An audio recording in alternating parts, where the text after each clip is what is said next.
Good morning 8th class. This is your SST book and today we are going to study our chapter number 2 of history. ठीक है, history का chapter number 2 बेटे हम read करने जा रहे हैं.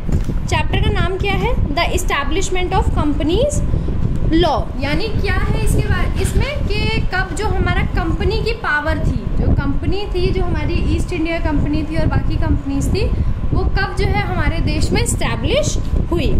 ठीक है, इसके बारे में हम आज पढ़ेंगे. In this chapter India trade relation with Europe go back to the ancient days of the Greek. क्या है, इंडिया के जो ट्रेड रिलेशनशिप है यूरोप के साथ वो एंशियंट डेज से हैं, ग्रीक्स के जब बहुत पुराने डेज थे तब से. During the middle age trade between Europe and India and South East Asia are carried out along several routes. मगर मिडल एज में आते आते क्या हुआ कि जो ट्रेड है यूरोप और इंडिया और साउथ ईस्ट एशिया के बीच में वो क्या है, कई सारे रूट से होने लग गया. मतलब सिर्फ एक रूट नहीं था, अब इस टाइम तक मिडल एजेस तक बहुत सारे रूट्स जो थे अब वो जो है फॉलो अप होने लग गए थे. The reputedly fabulous wealth of India was attraction for the European power. मगर इंडिया की इतनी वेल्थ जो हमारे पास थी, हमारे इंडिया की जो खूब ढेर सारी वेल्थ थी, पैसा था, शोहरत थी, उसने क्या करना शुरू कर दिया, यूरोप्स की पावर को अट्रैक्ट करना शुरू कर दिया.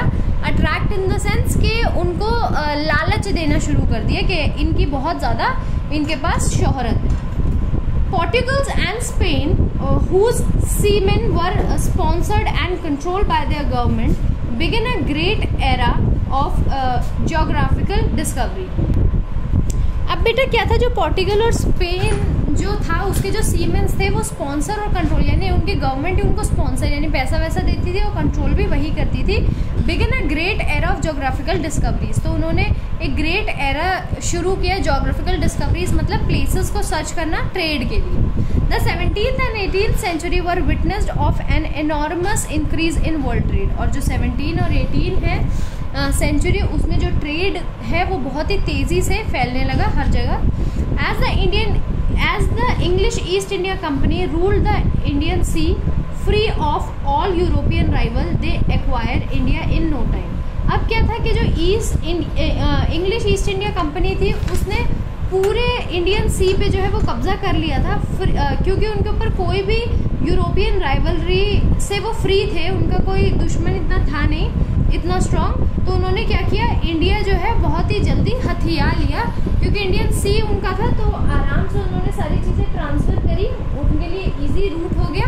और उसके बाद बहुत अच्छे से उन्होंने बहुत जल्दी ही इंडिया को क्या कर लिया, एक्वायर कर लिया.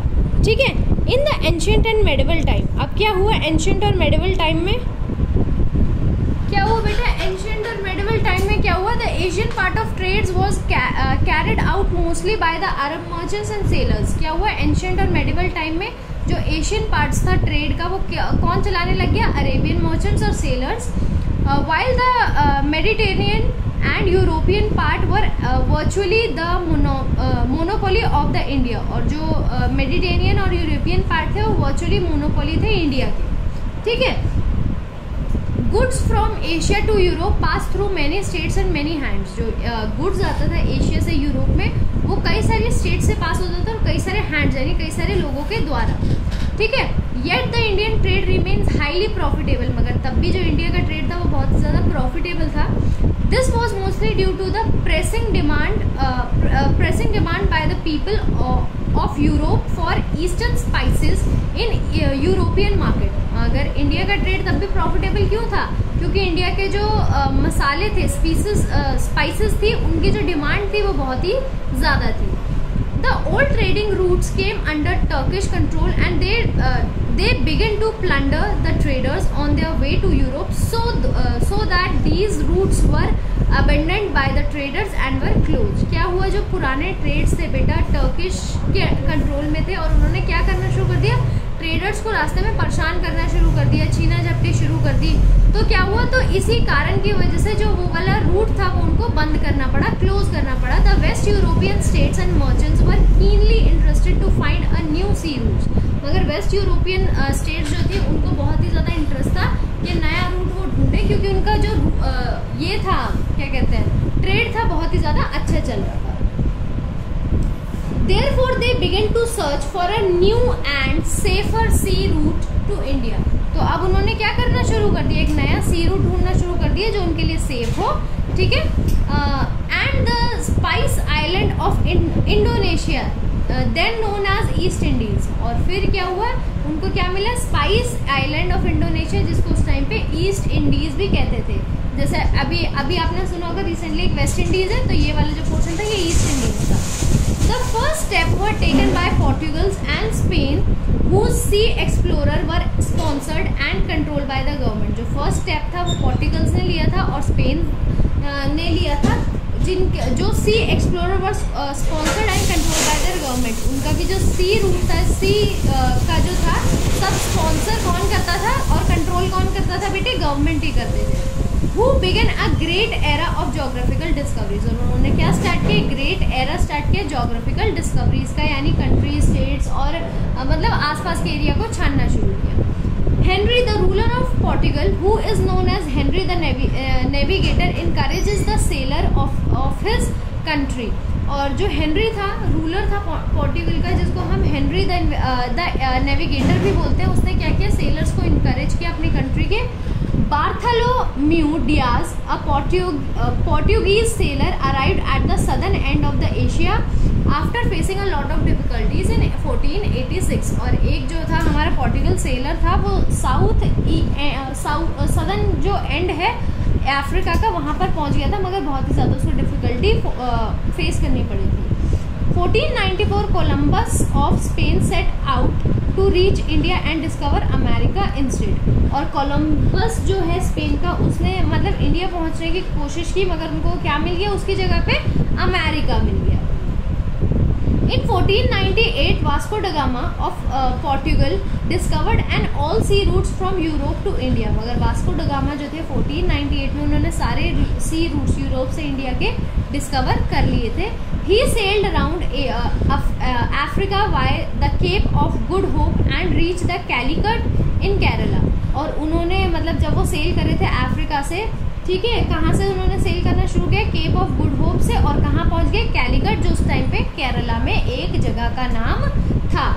All these routes discovered by the people of the European country continue to be the chief highways of the European trade till 1868 AD when the Suez Canal was constructed. और ये सारे ही root जो अभी तक हमने पढ़े हैं कि किसने कौन सा रूट डिस्कवर किया, किसने कौन सा रूट डिस्कवर किया, ये सब जो थे बहुत ही ज़्यादा मेन रूट्स बन चुके थे यूरोप के ट्रेड के लिए 1869 तक, ठीक है. और तब क्या हुआ, सुएज कैनाल जो है कंस्ट्रक्ट हुआ. In 16th century, European merchant also began the gradual process of first penetration and then subjecting Asian land to their control. 16th century में क्या हुआ, जो यूरोपियन मर्चेंट्स उन्होंने क्या स्टार्ट कर दिया कि घुसपैठ शुरू कर दी एशियन लैंड्स पे, ठीक है, कंट्रोल पाने के लिए घुसपैठ शुरू कर दी. Several countries of Europe like England, France, Spain, etc. raised to plant their colonies and establish their kingdom as a consequence of their recent commercial progress. और क्या हुआ कि कई सारी कंट्रीज हैं यूरोप की, जैसे इंग्लैंड, फ्रांस, स्पेन, उन्होंने क्या शुरू कर दिया, अपनी कॉलोनीज प्लांट यानी बनाना शुरू कर दिया और अपने अपने किंगडम्स को बनाना शुरू कर दिया, ठीक है, क्योंकि उनकी जो कमर्शियल प्रोग्रेस होती है वो बहुत ही अच्छी हो रही थी. This raise later on cause rivalry and competition among these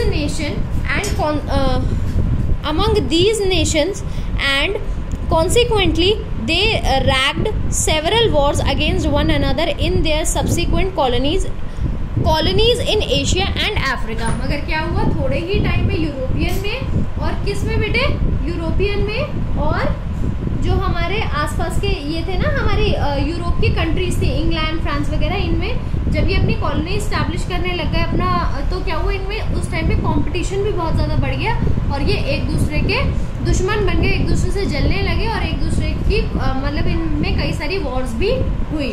the Portuguese in India, यानी इंडिया में जब पोर्टुगीज आए थे, पुर्तगाल आए थे, उसका क्या सिनेरियो था वो हम पढ़ेंगे. The king of Calicut known as Zamorin welcomed Vasco da Gama after disclosing about his discoveries of India. जो किंग था कैलिकट का, जो उस टाइम पे केरला था, ठीक है, वहाँ का एक किंग था जिसको हम क्या बोलते थे, जमोरिन, उनका नाम जमोरिन था. उन्होंने वास्को ड गामा की बहुत वेलकम किया, क्या जानने के बाद, उनकी जो डिस्कवरीज थी इंडिया को लेकर। ही return back in India in 1501 but had to go back in 1503 as the Arabs were against him। क्या हुआ, वो क्या कहते हैं, वो रिटर्न बैक यानी इंडिया में वापस आ गए थे 1501 में, मगर उनको वापस जाना पड़ा। क्यों? क्योंकि जो अरब्स थे वो उनके दुश्मन बन चुके थे। ठीक है। The Portuguese establish trading centre at a, Portuguese ने क्या कर लिया था, इंडिया में ट्रेडिंग सेंटर बना लिए थे अपने। कहाँ पर?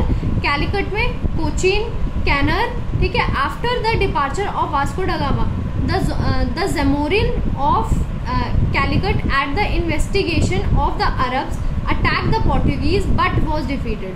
क्या हुआ कि जब वास्को ड गामा चले गए तो ज़ुमारिन ने क्या किया, उन्होंने अरब्स को ढूंढना शुरू किया, ढूंढना शुरू किया, मगर क्या किया, उसकी जगह गलती से पोर्टुगीज पर हमला करवा दिया और हार भी गए। This establish the supremacy of Portuguese arms. और जब वो हार गए तो क्या हुआ, हर जगह पोर्टुगीज का बोलबाला हो गया और वो ही हर जगह अब राज करने लगे। बेटा आपकी जो फर्स्ट वीडियो वो यहीं पर फिनिश होती है। इसके बाद यानी the English east India company, ये हम अपना सेकेंड चैप्टर में पढ़ेंगे। ठीक है बेटे।